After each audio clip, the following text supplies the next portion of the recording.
Good evening, and thank you for joining us tonight. I'm Shauna Riley with the Scripps Howard Center for Civic Engagement at Northern Kentucky University. Tonight, we are at the Behringer-Crawford, so we're really thankful for the space to be able to use it. And we are part of the 6 at 6 lecture series. So the 6 at 6 lecture series is 6-ish lectures by NKU faculty in the community. We like to take it on the road occasionally, and we're here tonight. So we selected February for this event, particularly because of the temperature outside. Not only did we want to discourage audience, no, I'm kidding about that one, but we wanted to make sure that we really thought about what it was like for some of our underserved folks and what it might be like for them when we had this lecture. So tonight, Dr. Jennifer Hunter is going to talk to us about the NACU, as we delightfully call it at NKU, or the Nurse Advocacy Center for the Underserved. Dr. Hunter has been the director of the Nurse Advocacy Center since 2019. And before that, she served as 28 years as the Director of Nursing and Clinical Services with the Northern Kentucky Health Department. So a long history serving folks in this region. And we like to claim fame to her because she's a 3-time NKU grad. So we're really excited by that. And so with that, I'm going to turn it over to Dr. Hunter to talk a lot about what we're here to hear. This, and then I'll be back with questions. For those of you joining us online, you can put questions into the chat and we'll ask them. They're coming to my pocket, so I'm happy to ask them at the end. Thank you. All right. Is this on? It's on. Okay. All right. Well, first of all, thank you so much for inviting me to come this evening to talk about not only what I do professionally, but my passion personally. My entire nursing career, I have worked with the underserved population. So when I decided to retire from the health department, 28 years is a long time to be at one place. I had worked with the underserved the entire 28 years. And then I didn't have any plans to do anything else. And then an opportunity came up at NKU in their School of Nursing. The public health nurse who was the teacher for the undergraduate program, she left, and it was 2 weeks before the semester started. And so they called me, since I was on the advisory board, and they said, would you please just fill in for us, just for one semester, and we'll find somebody else to do. I had never taught before at all, right? Not, I was mostly, my work was out in the community of Northern Kentucky. So I said, sure, I'll do it. And they said, we'll do your PowerPoints and everything. And I fell in love, and that was 6 years ago. And so my second act has been at NKU. And not only, I teach part of my time in the classroom, so I teach undergraduate and I teach community and public health nursing and I teach research. And then the other half of my time, NKU allows me to be the director of NACU, which stands for Nurse Advocacy Center for the Underserved. So I'm going to do my presentation tonight. It's very informal, so again, if you have something to say, please do. I usually walk around, I'm just used to talking in classes, just like I did today when I taught classes. I feel like this is church. Everybody's in the back. So please don't be afraid of me. I won't bite. But thank you for coming and taking your time to listen to me. All right. Has anyone ever heard of social determinants of health? Yes? Okay. All right. It is not something new. Okay, but the research is becoming newer and more important. And this is medical research, nursing research, epidemiological research. And normally when we think about our health, we think if I do A, B, and C, that will make me healthy. But guess what research is saying now? Not so much. They're saying social determinants of health, which are the factors that we live, play, work, go to church, go to school, those factors in our environment have more of an impact on our health than what we personally do about our health. Oh, if I get my checkups every year, if I get my flu shot, I'll be healthy. If I do this, I'll be healthy. No. Where we live impacts our health the most. I'm going to talk a little bit about statistics and things that come with that. Research also shows that lack of these things, okay, you have education and access and quality, healthcare access, where you live, your social context, economic stability, which also includes where nutritious foods. Do you live in a food desert? Do you have a roof over your head? What type of roof over your head do you have? It can be okay if you have a roof over your head, but what if you have mold, insects, rats living in the place where you are every day? That impacts. So if you have lack of these social determinants, your health outcomes will reflect that. And so now it's starting to say, if we look at somebody as a whole, not just at their medical condition, but at all those other 5 domains of social issues, we can help them just as more by linking them to the resources, not just medical, but the other things. Okay? So according to the county health ranking model, and they do this for every county in the United States. They have specifically, you can go online at County Health Rankings, I think it's .org, and you can find every single county and what their health report card is, and I teach students in the classroom about this. If you look at this research says 50% of our health outcomes comes from education, employment, income, family support, community, air, water, housing, and transit. And you probably never thought about it that way. 50% of your health, of my health, as we sit here now, has to do with that. Whereas we all thought what we do as nurses and healthcare providers, that's most important. But research is saying no. Because guess what? If you don't have a place to live, and you don't have enough food to eat, and you're not educated, are you going to worry about your health as much as you are to meet the needs that you have to meet right then, right?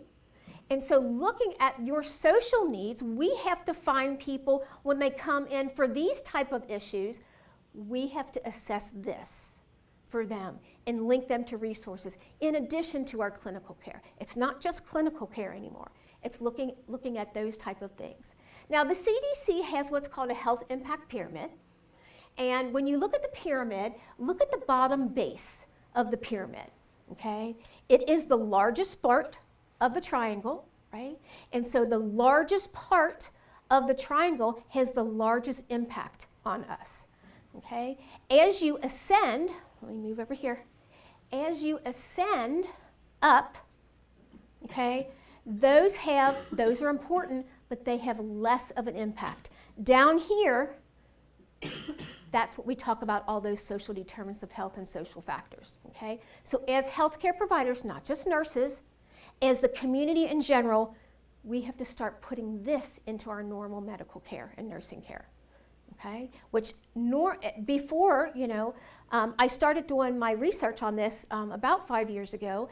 It was just becoming part of medical care around here in northern Kentucky, but it's now wedging into what we provide medical care, and we're teaching about this at NKU. So we're teaching the next generation of nursing students to understand this and to be able to assess these things so they can make interventions, okay?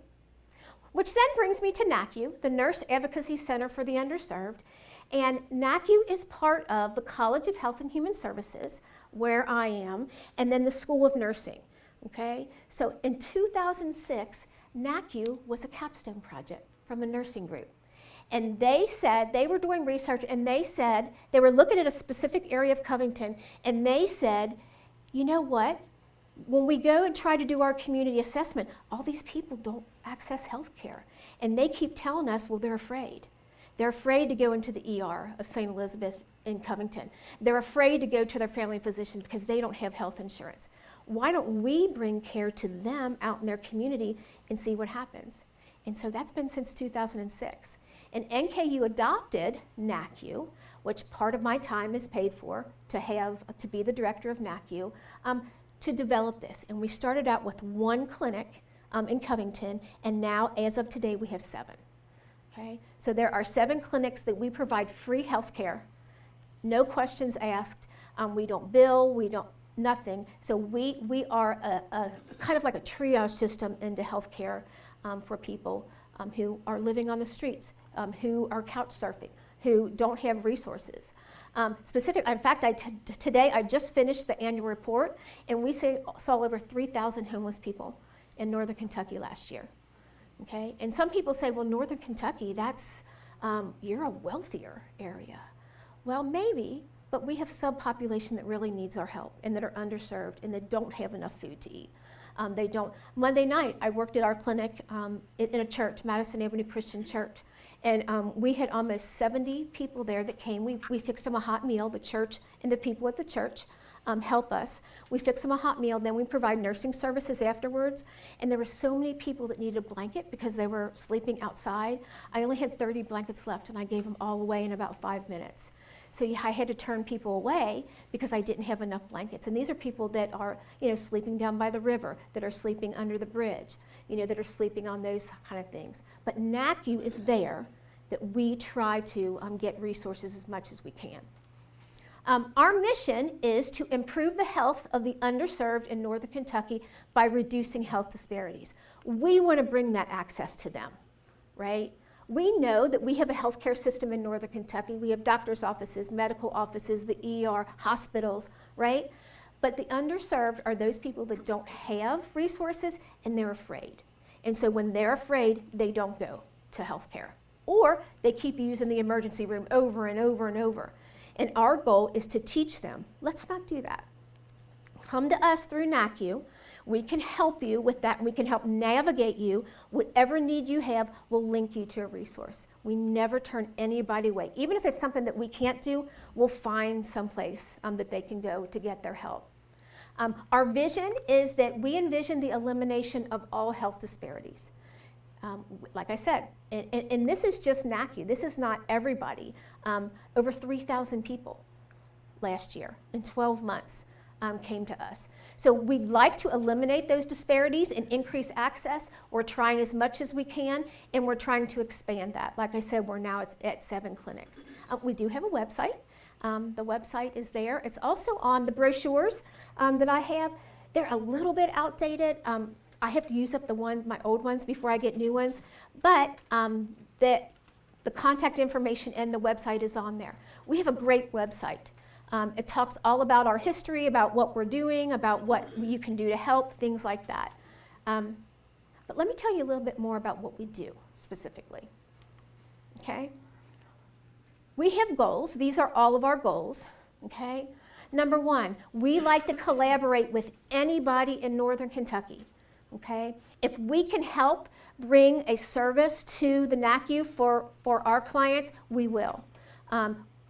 There's so many. We are part of what's called the Safety Net Alliance. I don't know if anybody's ever heard of that in Northern Kentucky. It's a group of social service agencies and medical providers that deal with the underserved population. So we have monthly meetings that we get together and talk about the funding that we have, or now we have this, make sure you refer this to us. Particularly shelters that are open now. They're sharing all the information about, when it's too cold out, where can we get people linked in? What about if somebody wants to get a job and they haven't graduated 8th grade, Get them into GED. So whatever the social need of that person, we get together once a month with these people, so we're collaborating.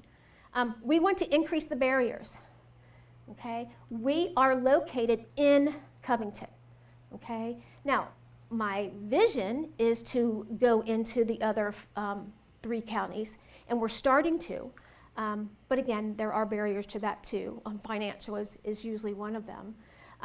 But what we do when we go in, we increase the access to care, okay? Like I said, we never turn anybody away no matter what they want, and I'll be getting into more specifics what we provide for that. We focus on prevention, primary, secondary, tertiary prevention for people. Educate them on this is what you do to make healthy choices. And sometimes it's hard. Monday night when I was sitting down telling somebody I did a blood sugar and it was over 400, okay? And I asked him, are you taking your insulin? No. And I said, how come you're not taking it? Because I don't have any money and I don't have a car to get to where I'm supposed to, okay? So right away, referred him to St. Vincent Pharmacy, right? Got him hooked up and he's able to get his insulin paid for. But now, diabetics, more so tertiary. So I told him, have you seen a podiatrist? How are you taking care of your feet? What about your vision screening? All these things that he doesn't even think about. He's living on the street. So things that he isn't thinking of, but still, if you have diabetes, we try to lessen the consequences and help them. We provide culturally appropriate health care. And what I mean by culture, yes, we see different we see different cultures. Covington is kind of a melting pot of different cultures. Like we have French speaking that come, we have Hispanic speaking, we have Vietnamese. We are starting to see Ukrainians who are coming into our area. And so we try to provide care that's also culturally competent to them. But remember, poverty is a culture too. And so that's why you have to learn how to take care of people, poverty, because they have much more complex needs than the regular population. Number 5, we are training the next generation of nursing students. NACU is built into the curriculum at NKU. So when they come to me in the 3rd semester, I teach them things in the classroom and then take the nursing students, we rotate through the clinical settings of NACU, okay? So we provide care to them because the first 3 semesters of the program, it's all hospital, hospital, hospital, which is absolutely important. They have to have that, right? But once they get to me in 3rd semester, I start expanding them to say, there's much more out there than just hospital. And let's do things in the community so they don't go to the hospital, right? And so they also learn when you're dealing with someone in poverty, they prioritize differently, okay? If you're saying, okay, why didn't you eat your 5 fruits and vegetables, like we talked about last week? Well, because I don't even have fruits and vegetables, right? And so some of the nursing students are kind of in shock, and they're like, well, I don't know, what do I do? And so we tell them and we teach them, this is what you have to do, And you say, where do you get your food? Oh, the corner store, on 10th Street in Covington, because that's all they can afford. So teaching the nursing students how to take care of this population with its challenges, we think is very important. So when they graduate from NKU's nursing program, they have the whole well-rounded picture of how to take care of somebody in the hospital and in the community. And then also, we are continually assessing trends. For example, when COVID happened, that was devastating to everyone, but you know what? We still kept open. Okay, we passed out masks. We taught people how to wash their hands. I got a grant from the state of Kentucky that we provided free COVID testing and COVID vaccine. Okay, so we still tried to provide that. Whatever the trend is, now we're getting ready for, what if measles comes to northern Kentucky, right? Because we're seeing it in other places. So constantly assessing what's going on out in the world, teaching it in the classroom, and then bringing the students and people in the community to help with that. So that's kind of our goals of what we're all about, right? So our actual services, for example, we provide care to those that, like I said, the mainstream. Our normal, like what all of us do when we go to our healthcare provider, they don't see the system like that. And they have to be trained a little bit because maybe my grandma and my aunt and my great-grandma, we just went down to the ER, right, for everything. We just went down to the ER. So we train them and educate them, let's not do that. Why don't you come into us first at NACU and we'll help you get to where you want to get. So there's a lot of educating and a lot of linking people, and you have to know your community to be able to do that, to do it successfully. The services are confidential and free of charge. We don't charge anything for any of our services at all. I work on trying to get grants. I was lucky enough, last year I applied for a grant. It was from HHS that came through Kentucky, and I got $522,000 for a grant for NACU. So that kind of funding, but that's few and far between. Those big grants are hard to find, but it was leftover COVID money that came through Kentucky, so they allowed me to do that. I was allowed to hire 3 part-time nurses and 1 community health worker, and it's been such a blessing. But when that money's gone, it's gone, right? But I always canvassing, where do I find money and different partners to work with. I have 1 nurse who's full-time, and the rest are volunteer. I have about 12 volunteer nurses who volunteer. Some of them volunteer once a week, some volunteer once a month. But they are the heart and soul of NACU because they volunteer their time for that. I have 1 nurse practitioner that comes help. I have a social worker. I have a pharmacist who donates her time because boy, do these people have problems with their medication management. They'll come into the clinic and they'll have just a bag of different colored pills. It looks like Skittles, right, when they come in. And so we educate them on how to take care of themselves. And we refer. We do a lot of referrals and calling different agencies and saying, are you okay for this? Or, can we refer for that? So that's kind of what we do, right?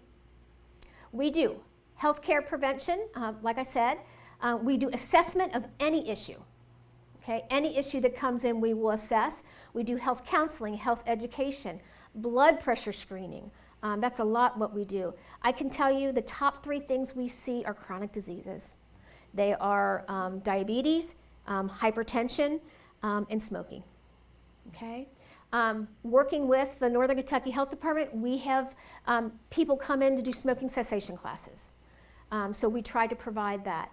Immunizations, with the grant that I had, we can provide any adult immunization. It's been wonderful. We did over 500 vaccines in 4 months with that money for that. COVID, influenza, pneumonia, Tdap. We can do RSV. We can do MMR. So we're starting to do MMR in this area. Just wonderful to have the range of vaccines that we can provide.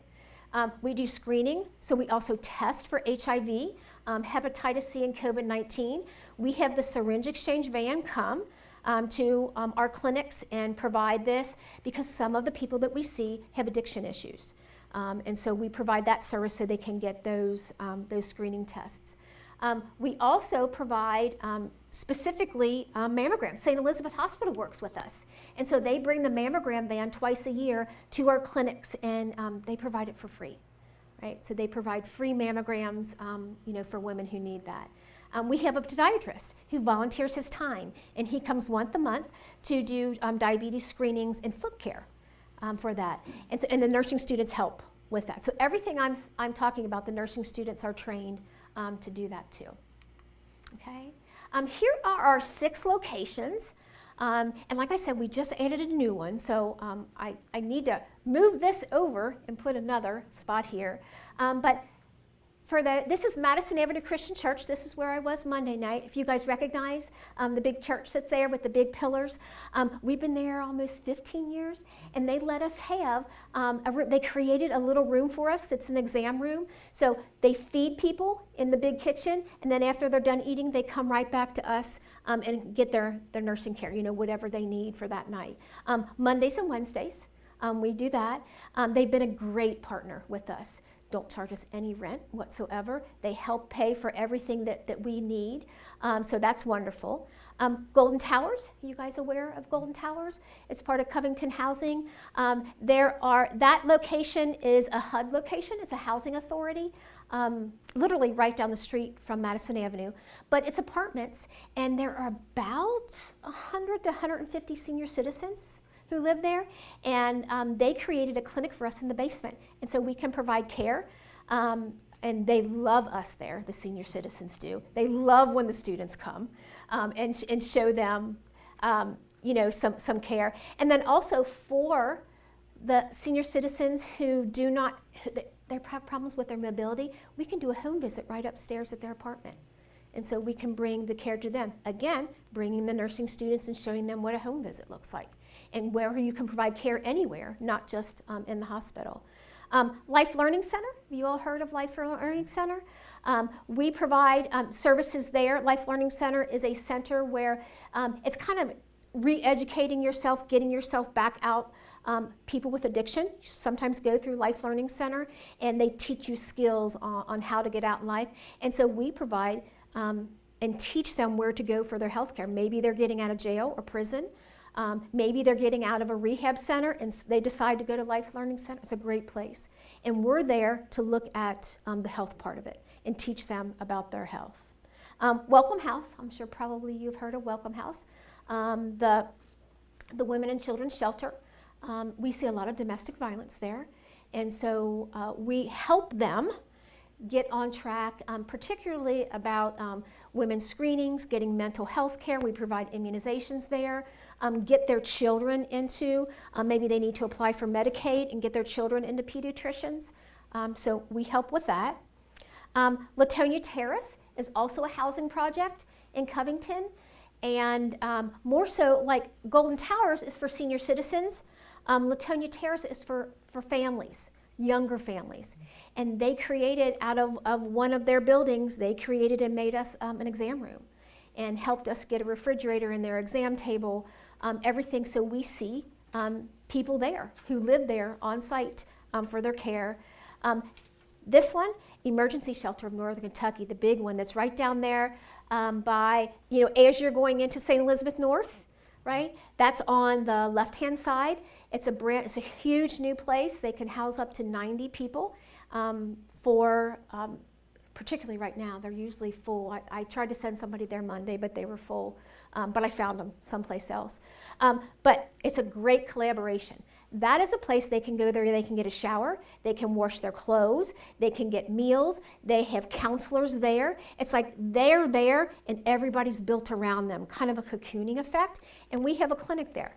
So us, St. Elizabeth Healthcare, and University of Kentucky Medical School that has a location up on our campus, all three of us are the medical providers for anyone who comes into the emergency shelter. It's a really great collaboration for that. And then our 7th site is called the Lord's Gym. And it is a gymnasium, and it's free to anyone who wants to come in Covington.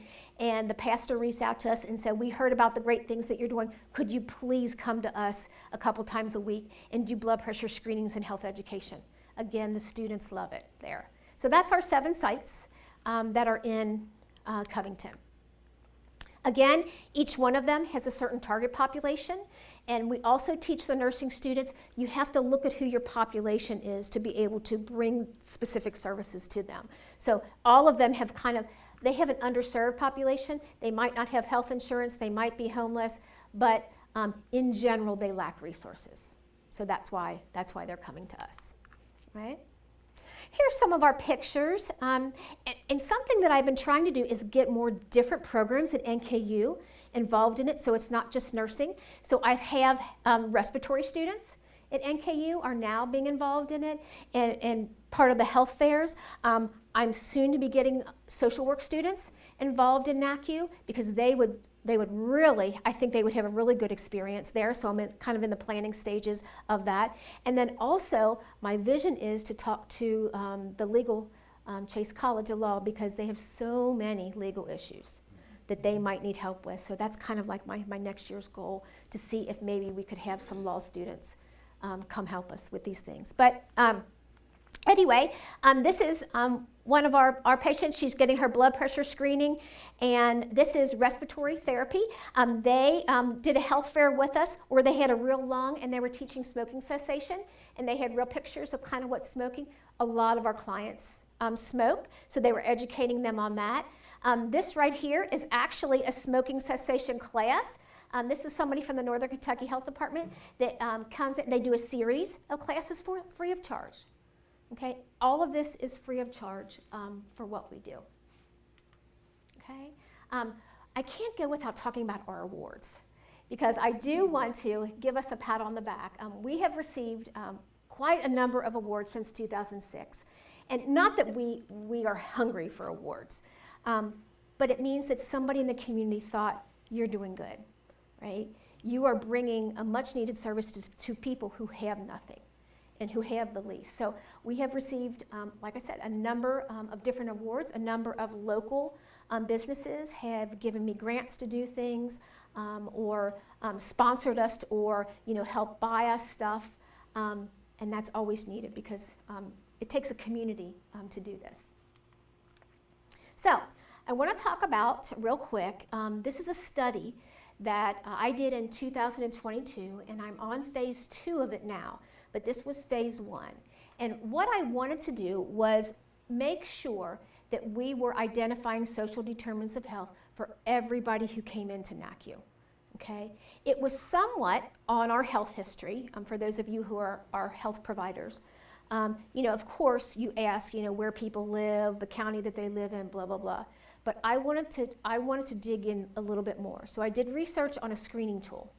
And the Centers for Medicaid and Medicare are using this screening tool in other places in the United States. And I took that tool and put it into the study, and I used it for my study. It's very simple. The tool is simple. It only has 13 questions on it. It was very simple for me to sit down with somebody that was coming in and, would you like to get in this study? Simple questions. What about your housing?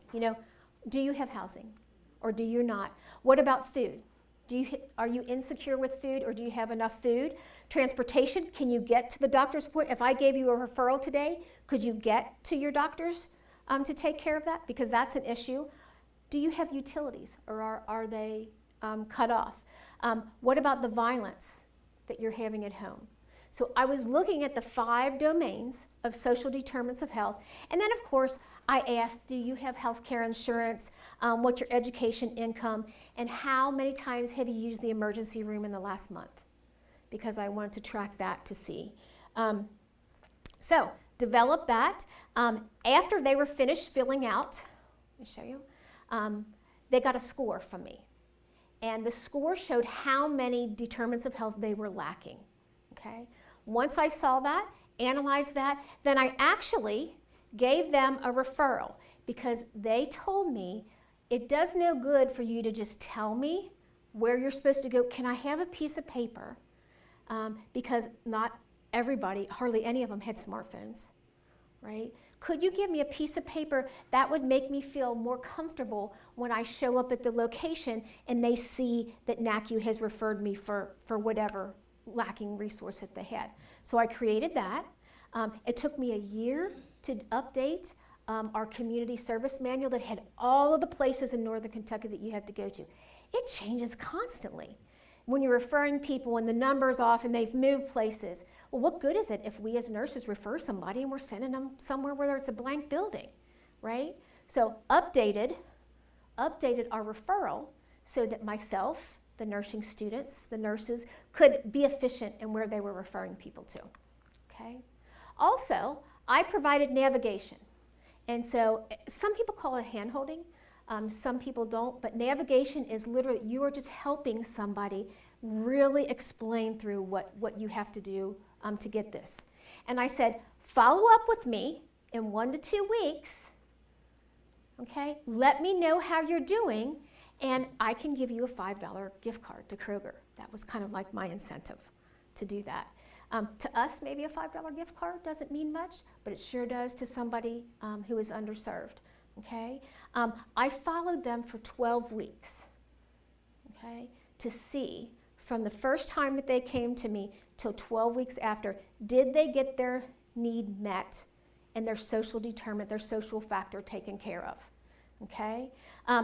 If there was 3 times that I tried to contact them and they didn't contact me back, that was considered lost to follow-up. And I did have some of those. That is the form, created a form so I could easily follow up with the people.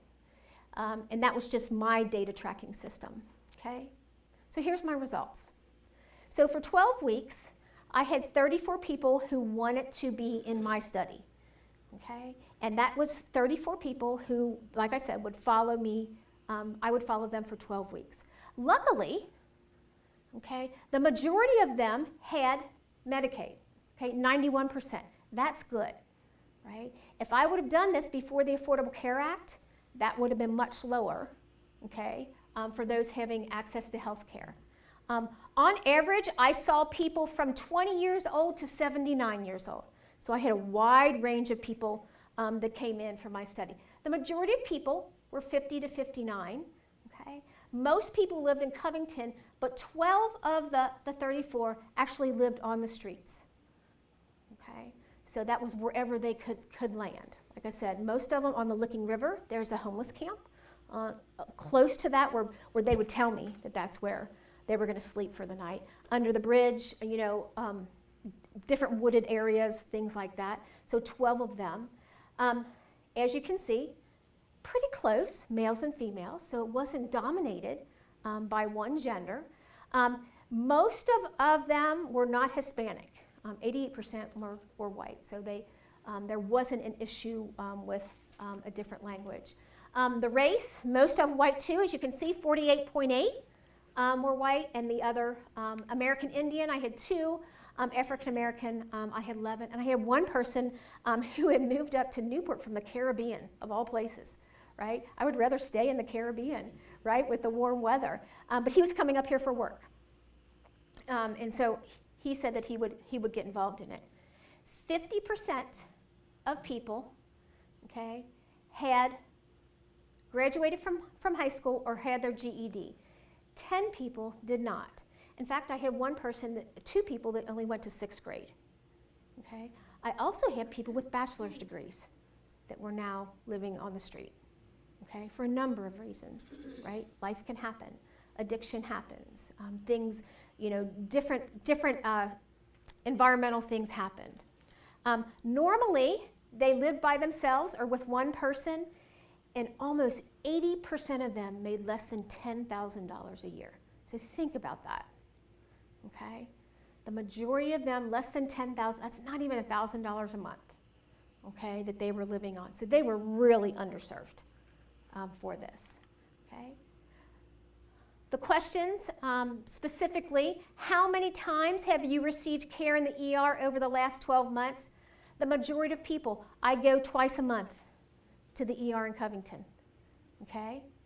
So there was that validation. We gotta change that. We have to help navigate them to the other places. There were 20% of the people could not do my survey because they could not read, okay? So I would read the survey to them. So again, there's a health literacy issue right there, okay? They each got a score on how many. There were 5 social determinants of health that I was scoring them on. The majority of people had 3 or more factors missing. That means somewhere along the line, they had housing issues, food issues, clothes issues, transportation issues, violence issues, okay? So on average, and almost 6% of them had every single social determinant missing, okay? So this showed me, there's a need. There's a need for this through the NACU clinic. What's your living situation today? Okay, 47%, I do not have a steady place to live. Okay, 50% said, okay, yes, I do have a steady place, but I have mold, pests, my oven doesn't work, I have lead paint, I don't have a smoke detector, and I have water leaking. Okay, so what quality, even though there's a roof over your head, what quality do you have? Okay, which again, we know that mold can cause lots of health issues. Or if it's like this and your heat's not on, again, health issues. If you don't have electric, how can you cook your meals? Okay, so all of those things, right? This was food. In the past 12 months, you worried that your food would run out before you got more. 41% said often true, and 35%, so almost 80% of people did not have enough food to get through. Okay, some went without, some tried to find places to get food to do that. And then this question said, within the past 12 months, the food that you bought didn't last you and you didn't have any money to buy any more food. And it was 80-something% was true for that. So being hungry was a part of their life. So not only just being hungry, but of course nutrition is also, that's what helps us grow. That helps us be healthy ourselves, right? And these people were going without, right? Transportation. In the past 12 months, has lack of reliable transportation kept you from medical appointments? 52.9% yes, I don't go, right? I don't have enough money for the bus pass, and I don't have a car, and I don't have anybody, so I just don't go. Okay, I can't take care of myself unless I can walk to the ER, right, for them. In the past 12 months, has the electric, gas, oil, or water threatened to shut off services in your home? Almost 40% said yes. It's an ongoing stressor for me. Okay. Then talked about violence. Now, these results, in my professional opinion, these results aren't true because when I started talking about issues about violence, people get very, very touchy about that, right? And we know that. Maybe they don't say, they've just kind of met me, so why are they going to tell me their, dark, deepest stories about violence? But violence, even though I think it was underreported, violence was a part of their life too, okay? So all of these things put stress on them every single day, and that's how they were living their life.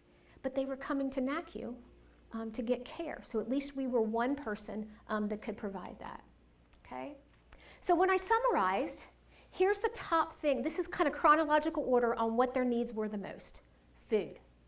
91% of them did not have enough food every single month.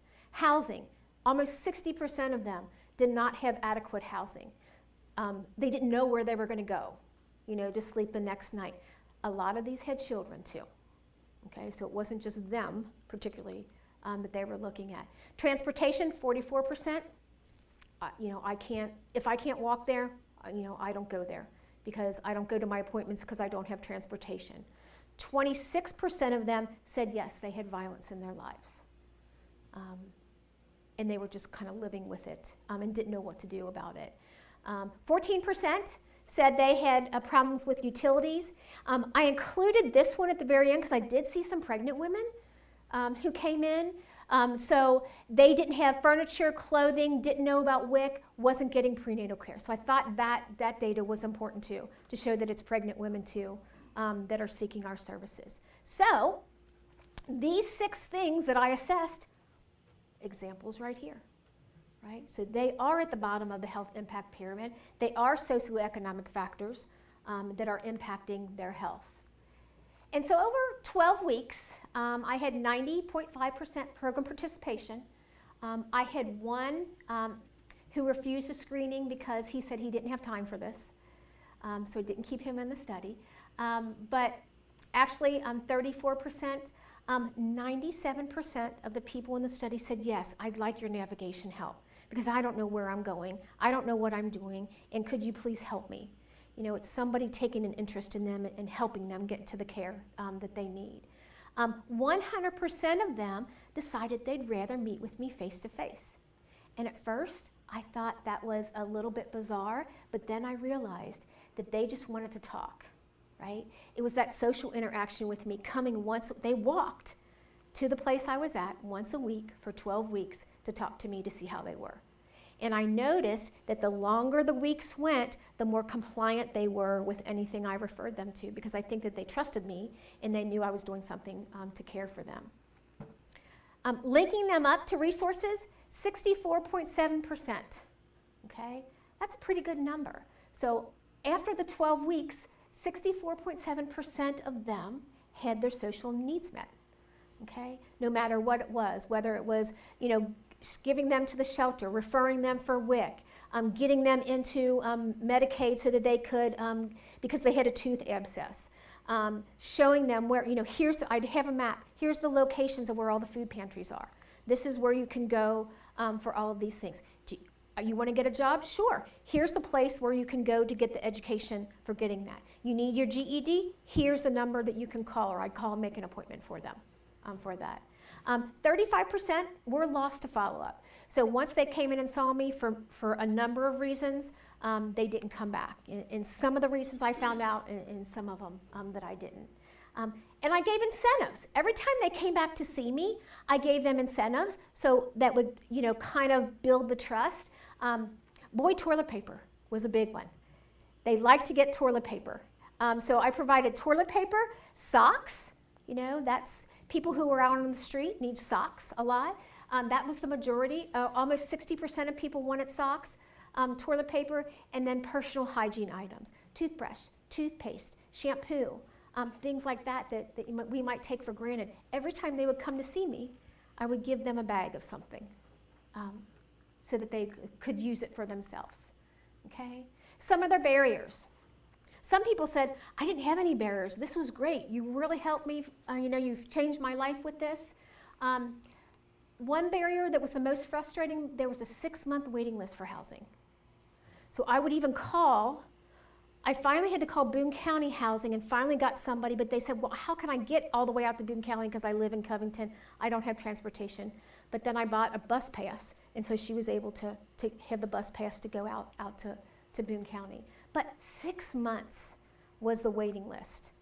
But then I would just keep encouraging them. Get your name on the list. Get your name on the list. Sometimes it wasn't. Sometimes I sent them to Campbell County, and because Kenton County's list was so long. Some of them said the agencies, when they called them, they had trouble calling back, some of them. Some, there was a waiting list for the food pantry, and 2 people were put in Kenton County Jail.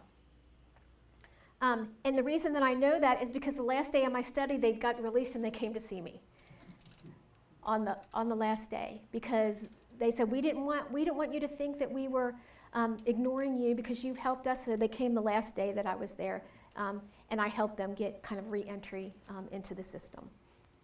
Okay. So the Future Report of Nursing 2020-2030, this is something that has been published now, and saying when we're looking at nursing, what should the future be? Exactly what NACU stands for is what the future should be. You're to look at health equity, you're to look at and train nursing students what social needs are and how we can help get them, people, into care, why it's important, why you should use a screening tool to screen for it. You know, the nursing students were sometimes kind of embarrassed. They're like, do I have to ask people how much money they make? I'm like, no, not particularly, but you ask them about do you have a place to live? I said, you can phrase questions in a certain way that you're not trying to shame the person, because that's not at all what we want to do. We want to respect them. But advocating for health equity, the navigation services 100% is what made the project successful. Upstream approaches, let's look at the community, right? You might have all these 34 individuals, but as a community, what can we do to Northern Kentucky to build these relationships so that people can streamline into these services and they're not so lost in poor health outcomes? Because we're looking at population health for that too. So, health equity, again, teach this in the classroom. You know, nursing students some of them are in a different generation than we are, and so they are more hip on this, if you want to call it that. Equity, looking at social justice, looking at helping people who don't have resources, because that's what this whole, and that's what NACU stands for. But they need to learn that in nursing school to say, okay, when you see somebody, whether the hospital, whether a church, a library, a clinic, you look at the whole person, not anymore, not just their main medical diagnoses. And here's some pictures. I'm really proud of them. There's some of our nursing students that helped us. Right here, this was, we were doing a community clinic to vaccinations for COVID. This is at the Life Learning Center. This is doing diabetes screening. So the nursing students learned how to use a glucometer and how to check for blood sugar, and then what to do and counsel them on whatever the result was. If it's abnormal, how to counsel them. Had a great time.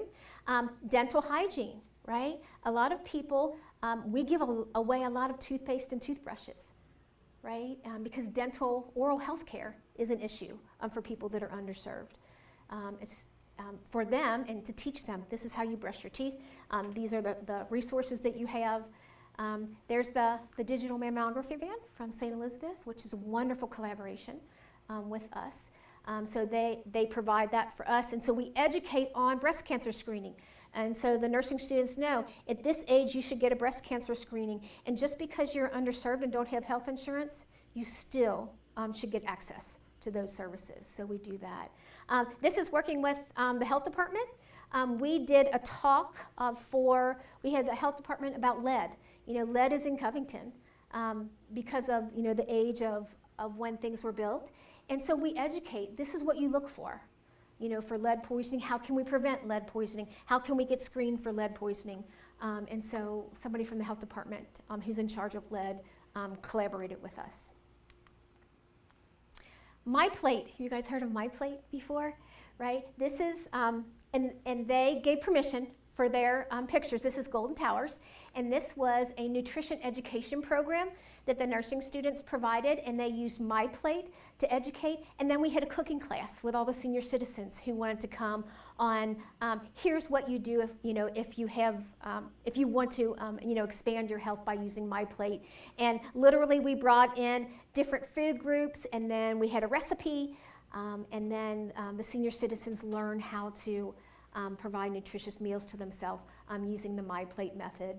And again, here's some nursing students. This is when we gave COVID-19 vaccines to people, right?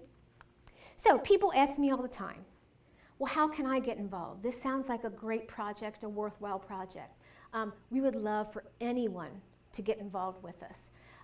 We need volunteers. If you have an active registered nurse license in Kentucky, absolutely. We provide orientation. We match your preference to whatever target population that you are interested in.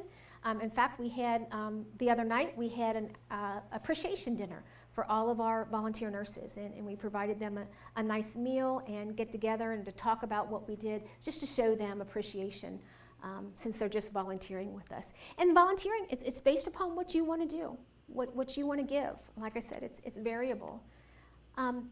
If you'd like to help us with donation drives, these are the things that we need most, particularly since it is winter. Like I said, I gave away all the blankets Monday night, so hopefully we'll get some more donation of blankets, but that toilet paper is number one at the top. We do a weekly blood pressure screening at the clinics, and every time you come in, you get the toilet paper, and it gets them in there, right? It does, it gets them in there.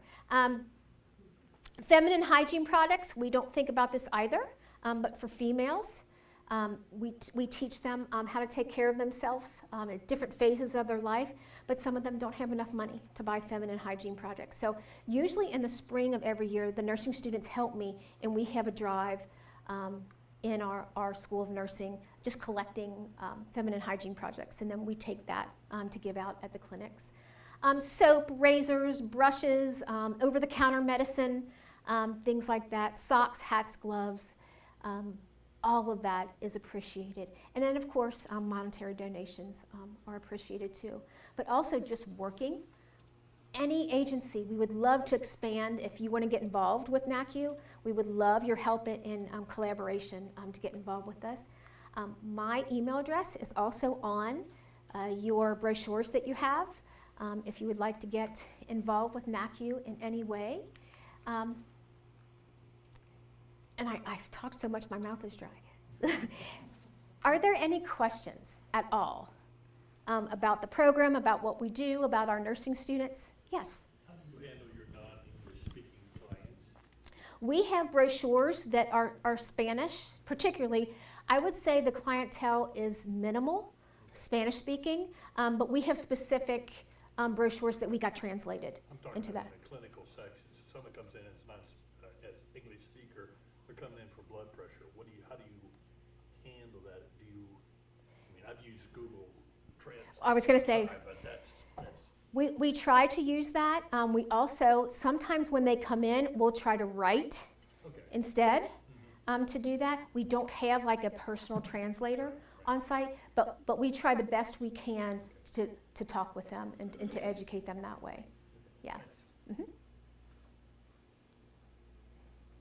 Anything else? Yeah. Well, sure. How's your interface with the other socioeconomic groups that you interface with? Is it pretty fluid back and forth, or do you find hurdles as you try to get them into housing? Housing is just a big problem no matter where you go. It really is. And it's not just, and you know, literally, this is something that I do with the nursing students in class. We look up where there's housing deficits across not only northern Kentucky, but we look in different states. It's everywhere now. So it's not something that's just specific to northern Kentucky. There are certain like grants that come down from federal, you know, this community will have that community, but it's just a challenge. There's no easy way. It's a complex issue. And usually if we can't find anything for them in Kenton County, we'll try to go to the other counties. But it is hard. Yeah, it's hard. And then right now, when we try to get them into like housing counselors, we're able to do that. Okay. Like, so we're able to get them an appointment for counselors, but it's just actually giving them a voucher for the apartment that's challenging. But we're not going to give up. No. We don't give up. We always try. We always try to help them. We can even go down to, like, we've even sent some people down to Grant County. Maybe if they have family members that live in the area, maybe they would like to move. But how do they get services down in Grant County? I mean, that's the problem with a lot of these services. They're inner city, like you said, Right. Grant County. They have Section 8 vouchers probably still out there, but you can't send anybody out there because they have to come all the way back to county Right. to get their service. And just a little historical, when I was reading through, and I'm still friends with the nurse who started this in 2006. She's one of our volunteers. She came back to volunteer, and she said that's why she chose Covington to be the spot, because all the social services and resources are right in Covington, you know? And if you're gonna network and refer into it, you can't put it all the way out in Grant County, you know? It's the resources are rich in Covington. Yeah, thank you. I have a question over here. How do you outreach and like reach these individuals? How do they know about your program? Is it all by word of mouth, or do you spread the word or pass out pamphlets, or like how do they know? Great question. Recently, with the addition of the grant that I got for that, we have hired a social media person. And so we have a Facebook page, we have an Instagram page, starting to get into TikTok, but you know, and she's much younger, so she does great with it. But spreading the word, pamphlets, going to community meetings, spreading that, it's really that way. And the patients, I think, not to be so proud, but they get lovely care and respectful care from us, and they spread the word. You know, so and so the nurse can help you. Go here, the nursing students are there. That's how we get most of our referrals. It's just from word of mouth. And we'll have events throughout the year. And people come to the event and they see us and they love the nursing students getting involved. And I think they like it and they trust us as a provider, and they'll tell somebody else, you know. So, thank you. Yes? Do many of your nursing students graduate and then volunteer or work with you? We've had, over the last year, I think we've had 5. They've come back, yeah. And so they only do once a month, but that's okay because they're new grads and they have much more important, you know, they have to build their skills, but they love it and they remember it and they want to give back. And so usually about once a month they'll volunteer. I have one nursing student who just graduated last year who does every week. What's the hardest part for you to teach your students to care? To care for them well? I think because their vision, usually when they come to me, they don't know anything about public health whatsoever. They want to be a hospital nurse. They want to be an ICU nurse. They want to be, and that's absolutely wonderful.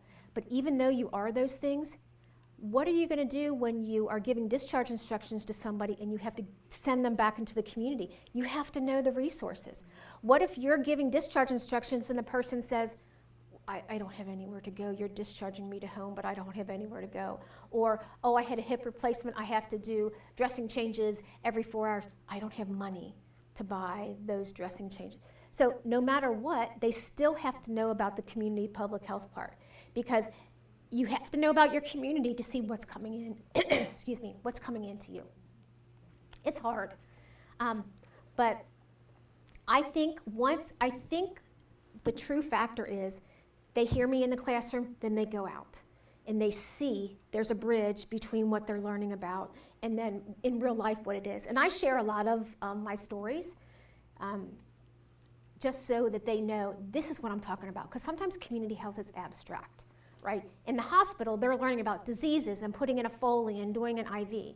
And I come in and I'm saying social determinants of health, you know, and you have to see if somebody's living in a house and do they have enough food and clothes, and it's kind of like a foreign concept. And so throughout the semester, by the time they're done with me in the classroom in the clinical, it clicks. And then usually, you know, through the rest of the program, they'll either want to help, because if we have donation drives, I'll send an email out to all the nursing students in the whole program, and they always want to come back and help. You know, even though I'm not in your class, I would love to help. I have 6 rolls of toilet paper. Do you want them? Absolutely, I'll take them, right? Right before Christmas, I had a drive for hats and gloves, you know, and they would just bring in hats and gloves. I have a bin outside my office door, and they would just drop their hats and gloves. So I try to make the connection with them so they don't think this is just 3rd semester stuff, right? And they keep that and they learn that, and when they graduate from NKU, they'll be able to assess a whole person, not just for the medical, but the social aspects too. I have a question. Yeah. So you mentioned the patients that you see, or the population that you see, often use the emergency room in Covington as their basic primary care. So my question is, do you have handouts for the nursing staff or anybody at St. Elizabeth in the emergency department to hand out to those patients upon discharge so that they are being informed of the program? We are working on that. That's part of the person who's in charge of our social media. She's creating brochures and things, and they're going to visit those areas. Before, there was just not enough staff. We have working relationships with them. Like, we know the nurses who work in the ER. We know the EMS, because sometimes we have to call EMS. But an actual person to have that as a job, we're just getting into that. Okay. Because that's a great, because we teach them, okay? Your first thought, don't go run into the ER, okay? Come into us, and then we teach them what is urgent care, what is primary care. You should have a primary care physician. You should have a medical home. Only go to the ER when this happens. Sometimes we're successful and sometimes we're not. Sometimes it's just built into people. It's just easy. They just go to the ER, but we're trying to. They don't have to have an appointment. I know. I know. But we're trying. Our goal is to keep educating people about navigation. Yeah. If we wanted to make some donations, where would we drop off, like toilet paper, scarves? I can come to you. Yeah, you could just email me, Okay. and I'll come to wherever you are and pick things up. Sometimes I have nursing students that come with me to pick things up. Anytime, any day, just email me. What if things are like opened? Do you only want like closed packaging, or does it matter? It depends upon what it is. Okay. So in your email to me, just describe it, and I'll give you an honest opinion. No, we can't really take that. Most of the time, 99% of the time, we would be able to take it. If you have any old blankets, at your home right now that you're not using, if you wash them, if you clean them, I can come to wherever you are and pick up blankets, because that's our biggest need right now. It's just the blankets. We have a question from online. Kirsten's still in high school and wants to know what steps they can take to prepare themselves to work with underserved populations when they create their medical career. What a great question. Definitely, I think, first of all, is being aware of what poverty is, okay? Because that, again, is an abstract concept. You have to understand what poverty is and be in the shoes of somebody. As part of my curriculum, we have a poverty simulation that all the nursing students have to go through, and it puts them in the spot of actually being the person, and they live a week in the life of someone who has less resources. And that's also because they live it, and so they get to experience it. But knowing what poverty is number one, because that also brings empathy. That brings what is health equity. Some people don't even know what health equity. People live in a bubble, and they think, well, if I'm living this way, then everybody's living this way. And that's not the case. You have to step outside of that bubble and say, in society, there are people who are underserved, who need our help the most. And who don't need finger pointing, who don't need bias, who don't need discrimination. Knowing those terms, knowing what that is. I think trying to be aware of that part first, because that's where the empathy builds within you.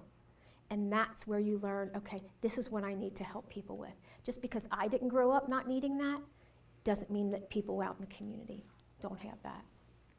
So, thanks. Anything else?